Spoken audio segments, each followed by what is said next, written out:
दुर्गे मैया की जय।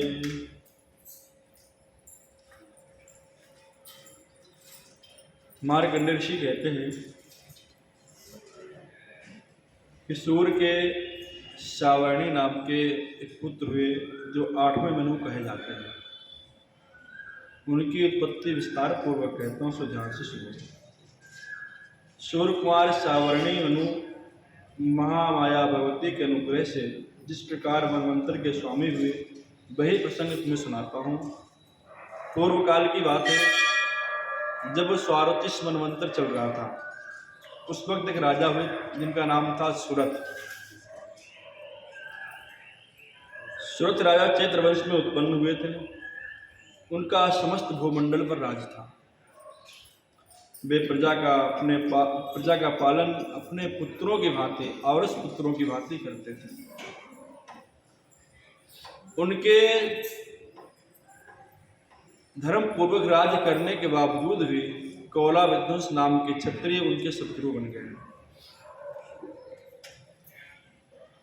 और जो सुरथ की दंड नीति थी वह प्रबल थी। उनका शत्रुओं के साथ संग्राम हुआ। यद्यपि कोला विध्वंसी नाम के जो क्षत्रिय थे वो संख्या में तो कम थे, लेकिन फिर भी सुरथ राजा को उन्होंने युद्ध में परास्त कर दिया। धीरे धीरे उनका राज जो था पूरी पृथ्वी से समाप्त होता रहा, चला गया, जाता रहा। वो थोड़े ही संकुचित केवल देश के राजा बनकर के रह गए। फिर दोबारा जब उन्होंने आक्रमण किया कोला विध्वंस नाम के क्षत्रियों ने, तो अब की बार उनका जो थोड़ा सा भूभाग बचा था उसको भी छीन लिया और उनका आधिपत्य संपूर्ण सेनाओं पर, संपूर्ण सैनिकों पर, जो धन था राज्य के कोष का उस पर, मतलब हर चीज पर उन कोला विध्वंस नाम के क्षत्रियों का अधिकार हो गया। राजा सुरथ ने अपने बहाना बनाया कि जो है मैं शिकार खेलने के लिए जा रहा हूँ। शिकार खेलने के बहाने अपने जो उनका घर था वहाँ से निकल आए और निकल करके जंगल में चले गए, जहाँ मेधा मुनि नाम के एक ऋषि रहते थे। सब कुछ त्याग करके वहाँ पर चले गए। एक दिन की बात है, मन के अंदर चिंतन करते थे कि न जाने मेरे बाद मेरी प्रजा का क्या होगा, मेरी प्रजा का पालन कैसे वो लोग करते होंगे। अवश्य जो लोग मेरी जयकारा करते थे, नित्य कहते थे कि महाराज की कृपा से मुझे जो है सब कुछ प्राप्त हो रहा है, जो मेरी जय जयकार करने वाले लोग निश्चित है उनकी जय जयकार करते होंगे वो लोग। धन के लालच में, धन के लोभ में जो मेरा हाथी था उसे जाने कैसे कैसे भोग प्राप्त हो रहे होंगे। इस प्रकार अनेक प्रकार की मन में चिंताएं उठती रहती थी। अब राज्य कैसे चलता होगा। एक दिन उन्हीं राजा ने एक जो था वैश्य को देखा और उससे पूछा कि हे वैश्य, तुम इतने दुखी क्यों रहते हो, क्या कारण है। तो उस वैश्य ने कहा, समाधिर्नाम वैश्यो हमुत्पन्नो धनिनाम कुले पुत्रदारेर्निरस्तश्च धनलोभाद् साधुभिः। मैं क्या बताऊं महाराज, मैं अत्यंत धनी कुल में उत्पन्न हुआ हूँ। धनी नाम कुले हम उत्पन्नो, हम जो है अत्यंत धनी कुल में उत्पन्न हुए हैं और हमारा नाम समाधि है। समाधि वैश्य उसका नाम था, वैश्य वर्ण में था। लेकिन हमारे ही पुत्रों ने पुत्रेदारस्तश्चा धन लोभाद् साधु, हमारे ही पुत्रों ने धन के लोभ में आकर के मुझे घर से निकाल दिया। हमारी ही स्त्री पुत्रों मेरे साथ में बड़ा अन्याय किया। लेकिन फिर भी न जाने ऐसा क्यों है कि हमेशा मेरा जो है मन उनके तरफ ही खिंचता रहता है। जब भी देखो तो मन में यही विचार आते हैं कि मेरा पुत्र कैसा होगा, मेरी पत्नी कैसी होगी, उनका पालन पोषण कौन करता होगा, मेरे भाई कैसे होंगे। हर वक्त मेरे मन के अंदर ही विचार आते रहते हैं। ये ऐसा क्यों है। मैं जानता हूं कि मेरे पुत्र सदाचारी नहीं, दुराचारी थे। मेरी पत्नी सदाचारी नहीं थी, दुराचारी थी। फिर भी उनके बारे में मैं क्यों सोचता हूँ, ऐसा क्या कारण है। राजा कहते हैं महाराज वैश्य राजवाच हरिदस्तो भवान् लुब्धै पुत्रदारादिभिर्धनै तेषु किं भवता स्नेहा मधुवत्नाति मानसम्।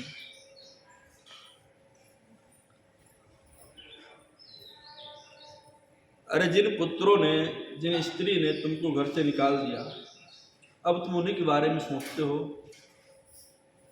लेकिन ऐसा क्या स्नेह के बंधन का क्या कारण है, मैं भी नहीं जानता और तुम भी नहीं जानते, क्योंकि मुझे भी मैं भी अपने राजपूत से निकल आया हूँ और मैं जानता हूँ कि राज्य वह मेरा अब नहीं है, फिर भी उसके बारे में सोचता हूँ।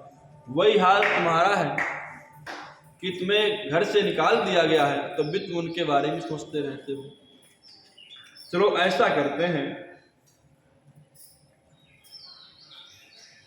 हम लोग चल करके ये बात महामुनि से पूछेंगे, चल करके मेधा मुनि से पूछेंगे चल करके।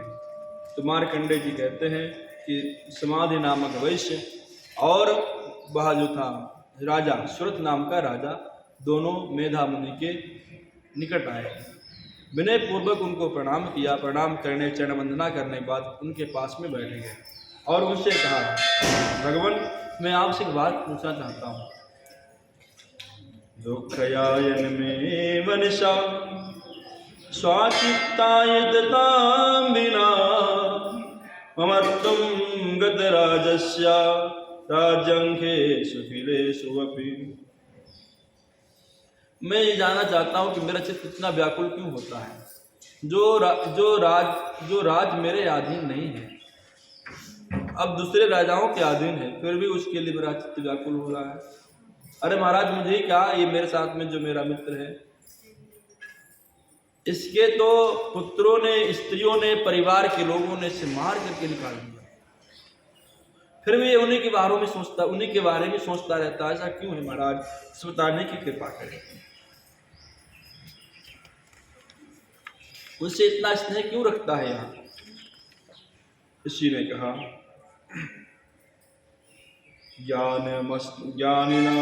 ज्ञानमस्ति समस्तस्य जन्तोर्विषय गोचरे विषयस्य महाभागा यादि चैवं पृथक् पृथक्। देखिए, विषय मार्ग का ज्ञान सब जीवों को है कि मुझे क्या करना है। जैसे सर्प को भूख लगती है तो वह अपना आहार अपने आप खोजने लगता है। जितने भी संसार में जीव हैं सभी को जो है विषय मार्ग का ज्ञान है। अगर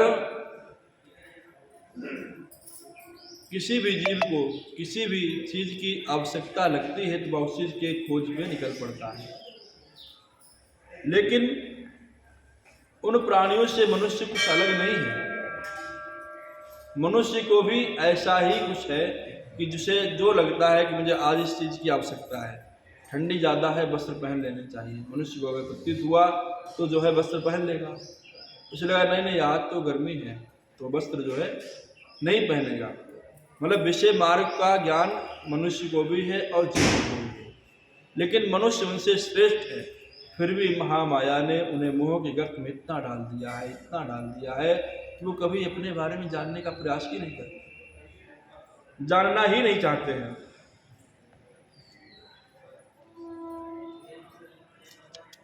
सुरथ और समाधि पूछा, महाराज ये महामाया कौन है? तो कहते हैं कि इनकी ही कृपा से जो है, महामाया की कृपा से ही ये सृष्टि का सृजन होता है, सृष्टि का पालन होता है और सृष्टि का संहरण होता है। वे महामाया ही समस्त देवों की आदिश्वरी है। उनकी ही कृपा से समस्त संसार यह चलता है। उनकी ही कृपा से ये संपूर्ण सृष्टि चैतन्य होती है। उनकी ही कृपा से ये जो शक्ति है देवताओं में, उनकी ही कृपा से प्राप्त होती है। जो मनुष्यों में, अन्य जीवों में जो शक्ति है वह उनकी ही कृपा से प्राप्त होती है। वैसे तो वो अजन्मा है, उनका कभी जन्म नहीं होता है, नित्य स्वरूपा है, फिर भी वह माँ माया जो हैं कभी कभी भक्तों के कल्याण के लिए, देवताओं पर अनुग्रह करने के लिए रूप धारण करती हैं। एक बार की बात है, जिस वक्त सृष्टि संपूर्ण जलमग्न होकर के एकार्ण भगवान के उदर में विलीन हो चुकी थी, सृष्टि नहीं थी, उस वक्त भगवान के नाभि कमल से नाभि से कमल से ब्रह्मा जी उत्पन्न होते हैं और भगवान शयन निद्रा में थे। उस वक्त जब शयन निद्रा में थे तो भगवान के कानों से दो असुर पैदा हुए जिनका नाम था मधु और कैटव। मधु कैटव नाम के दो असुर उत्पन्न हुए और वह ब्रह्मा जी को खाने के लिए दौड़ने लगे। ब्रह्मा जी डर गए कि अब तो क्या करें। भगवान को योग माया ने निद्रा में जो है निद्रामय कर दिया है। अब क्या होगा, ये तो मुझे मार डालेंगे, मुझे खा जाएंगे। अब ध्यान देना, यदि भगवान को भी नींद आती है तो वो भी माँ भगवती की ही कृपा है, उनकी कृपा बिना नींद भी नहीं आती। ब्रह्मा जी ने सुंदर सी प्रार्थना की, हे माँ तुम स्वाहा तुम स्वधा तुम ही षट्कारा स्वरात्मिका, सुधा तुम अक्षरे नित्ये त्रिधा मात्रात्मिका स्थिता, अर्धमात्रा स्थिता नित्या यानोच्चार्य विशेषता। हे माँ तुम ही स्वधा हो, तुम ही स्वा हो, षट्कार तुम ही हो और स्वरात्मिका भी तुम ही हो। जो स्वर है वह भी तुम ही हो, जो आप सुन रही हो, जो आवाज आप तक पहुंच रही है, यह भी माँ की ही कृपा है। हे माँ तुम ही त्रिधात्मिका, तीन मात्राएं होती हैं ओमकार में, आ उ और माँ, ये भी माँ तुम ही हो। और जो चंद्राकार जिसका उच्चारण नहीं हो पाता है इस मात्रा का, वह भी माँ तुम ही हो। तुम ही संध्या हो माँ, तुम ही सावित्री हो और तुम ही जगत जननी हो। माँ को जगत जननी कहा जाता है क्योंकि वह जगत को जनने वाली है। हे माँ तुम ही सृष्टि के प्रारंभ में तुम ही हो, जब सृष्टि नहीं है, आदि और मध्य और अंत माँ तुम ही हो।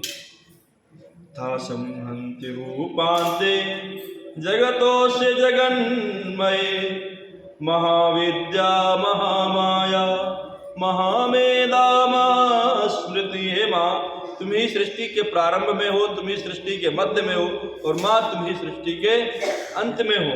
तुम ही महाविद्या हो, महामाया हो, महामेधा हो, महास्मृति तुम ही हो, महामोहा भी तुम ही माँ भगवती हो। हे माँ तुम ही तीनों गुणों से परे हो और तीनों गुणों में तुम ही हो, और तीनों गुणों में तीन गुण हैं, सतोगुण रजोगुण तमोगुण, इनकी भी जन्मदाता तुम ही हो। माँ उस वक्त जो थी प्रार्थना कर रहे थे और कह रहे थे, माँ इस वक्त भगवान जो है निद्रा में है, इनकी निद्रा जल्दी शीघ्रता से खुल जाए और इनके अंदर ऐसा विचार उत्पन्न करो माँ कि ये दोनों मधु कैटव को मार दें, उनका वध करें। इनके अंदर ऐसा विचार उत्पन्न करो माँ, क्योंकि विचार भी माँ ही है। इस प्रकार से जब प्रार्थना की तो माँ भगवती जो थी उस वक्त विष्णु को शरीर से निकल करके एक रूप में खड़ी हो गई, प्रकट हो गई। और जैसे ही वह शरीर से निकल करके प्रकट हुई ब्रह्मा जी के सामने, वैसे ही तुरंत भगवान विष्णु की जो निद्रा थी वह टूट गई, खुल गई। और जब उन्होंने देखा भगवान नारायण ने कि ब्रह्मा जी को मधु को कैटव नाम के दोनों राक्षस खाने के लिए दौड़ रहे हैं, विकल हो रहे हैं, लगता है इनको भी खा जाएंगे, तो तुरंत उन्होंने युद्ध के लिए ललकारा, अरे मधु कैटव, ललकारा। तो जब फिर उन दोनों में युद्ध प्रारंभ हो गया और वह युद्ध 1-2 दिन नहीं हुआ, 5 वर्ष सहस्राणि बाहुप्रहारणौ विभु तावप्ति बलन्मत्तौ महामाया। वह इतने दोनों मधुकैटव बलवान थे कि वह युद्ध 5000 वर्ष तक चलता रहा। 5 वर्ष सहस्राणि, 5000 वर्ष तक बाहु युद्ध चलता रहा। और जब नहीं मार पाए भगवान नारायण, तो महामाया की कृपा से उन दोनों मधुकैटव के विचारों में ऐसी बुद्धि हो गई, उनके अंदर ऐसा विचार प्रकट हुआ कि तुम मुझसे वरदान मांग लो, तुमने मुझे प्रसन्न कर दिया है और तुम मुझसे वरदान मांग लो, क्या चाहते हो? भगवान नारायण ने कहा कि मैं क्या चाहूंगा तुमसे, यद्यपि तुम दोनों देना ही चाहते हो, तो यही चाहता कि तुम दोनों मेरे ही हाथों मारे जाओ। मधुकैटव ने सोचा कि अरे इसने तो मेरे लिए मरने के लिए वरदान मांग लिया, ठीक है, लेकिन मारोगे तो मुझे वहीं पर जहां पर जल नहीं होगा, मुझे वहीं मारोगे जहां पर जल नहीं होगा। उस वक्त देखा कि संपूर्ण संसार जल में ही व्याप्त है, क्योंकि उस वक्त सृष्टि का सृजन हुआ ही नहीं था, पृथ्वी बनी ही नहीं थी। भगवान ने कहा ठीक है, मैं तुम्हें नहीं मारूंगा। और भगवान ने दोनों के सर को अपनी जंघा पर रखा। विलोकिताभ्याम गतितो भगवान कमलेक्षण आवाम जाहिन यत्रोर्वे सलिलेन परिप्लुता। और दोनों को तथेतोक्त्वा भगवता शंख चक्र गदावृता हित्वा चक्रेण वैच्छिन्ने जंघने से। भगवान ने देखा संपूर्ण संसार तो जलमग्न है, मारे तो कहाँ मारे, तुरंत उनके सर को अपने जंघा पर रखा, सुदर्शन चक्र से दोनों के सर को जो था काट दिया, अलग कर दिया।